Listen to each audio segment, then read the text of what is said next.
Aujourd'hui, on plonge directement dans un sujet absolument fascinant. Comment se construire une psychologie embêtante sur les marchés? Et on ne va pas parler de théorie abstraite. Au contraire, on va décortiquer un véritable mode d'emploi.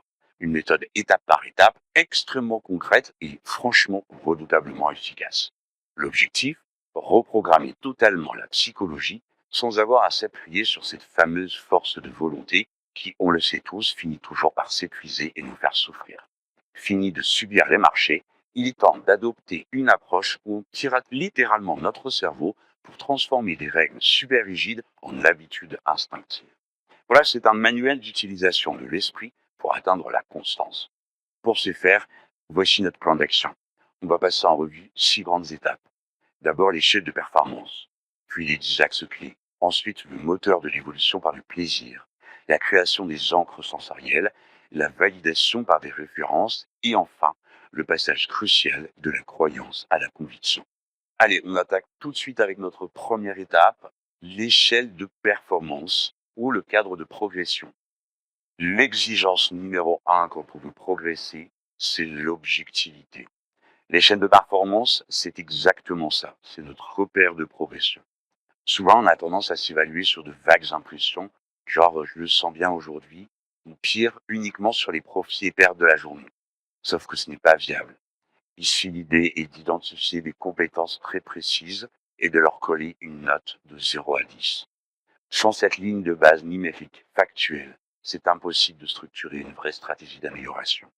En fait, c'est l'outil indispensable pour sortir du flou et entrer dans le dur, dans le concret. Ce qui nous amène logiquement à notre deuxième point, l'identification des 10 axes clés. Notre fameuse échelle, elle est divisée en 10 piliers fondamentaux. Ce sont les éléments que tout intervenant sérieux se doit de maîtriser.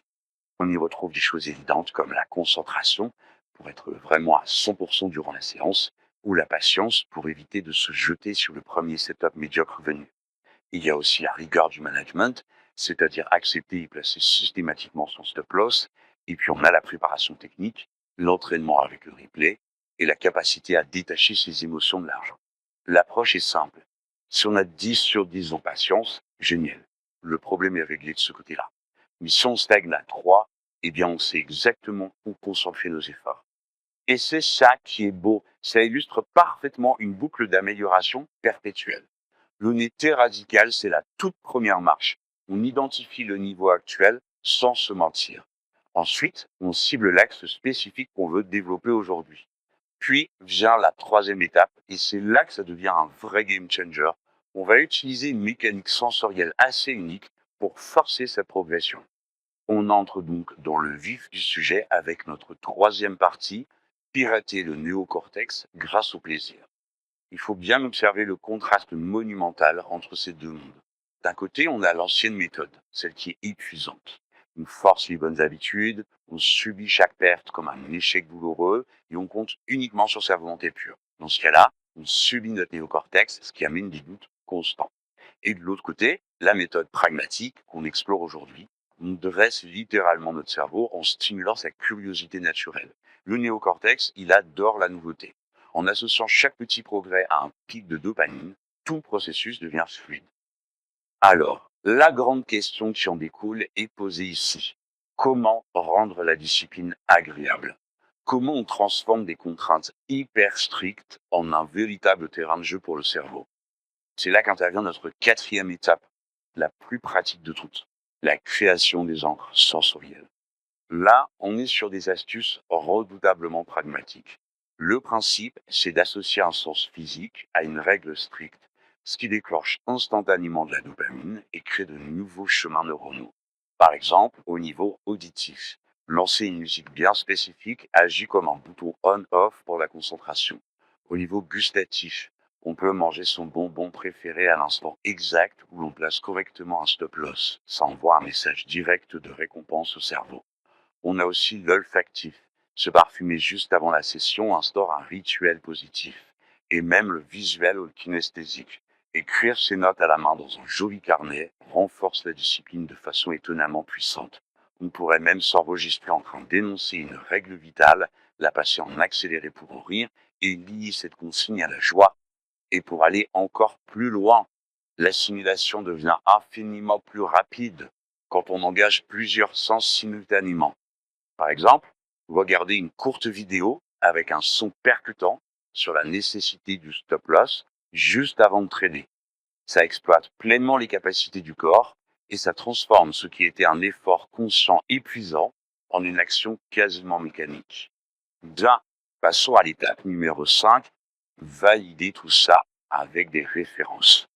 Cette petite phrase, elle porte un poids immense. L'inaction est un choix par défaut. Si on veut s'engager dans une vraie évolution, il nous faut de la matière, il nous faut de la validation.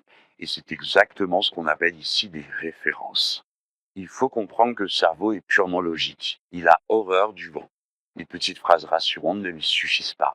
Il veut des preuves. Une référence est un élément factuel, indéniable.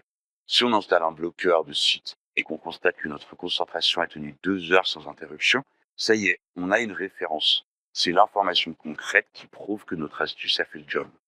Pour bien visualiser, imaginons que la psychologie est comme une table. Le plateau de la table, c'est notre croyance qu'une méthode est efficace. Mais ce plateau, il s'effondre s'il n'y a pas de pieds solides en dessous. Ces pieds, ce sont nos références, nos fameuses preuves accumulées au quotidien. Plus on récolte de preuves affirmant qu'une encre sensorielle marche, plus la croyance devient inébranlable. Et c'est comme ça qu'on arrive à notre ultime étape, consolider l'état d'esprit, en passant de la croyance à la conviction. Cette petite chronologie illustre la métamorphose de notre programmation interne. Au jour 1, c'est de l'action pure. On serre le poids en disant yes après avoir respecté sa gestion du risque. Arrivé au jour 7, on accumule des références. On constate que, factuellement, on gère mieux nos pertes. Au jour 15, la croyance commence à s'installer. Et au bout d'un mois, la magie opère. La croyance se transforme en conviction totale. Notre comportement a définitivement évolué. Mais attention, la règle d'or dans tout ce processus, c'est le pragmatisme absolu. On ne garde que ce qui donne des résultats. L'idée est de se créer un modèle sur mesure. Si le fait de mettre les bougies graphiques en bleu baisse l'anxiété, on garde. Le but n'est surtout pas de copier la routine de quelqu'un d'autre, mais de protéger farouchement les petits rituels sensoriels qui marchent pour nous individuellement. L'information ne sert à rien si elle n'est pas suivie d'action. La feuille de route est posée. On audite, on cible et on pirate le processus en y injectant du plaisir. Alors pour clôturer ce décryptage, posons-nous cette question essentielle. Parmi nos 10 axes clés, quelle encre sensorielle concrète, visuelle, auditive ou gustative va-t-on déployer dès la prochaine ouverture des graphiques? Car c'est par cette toute première action que l'évolution commence vraiment.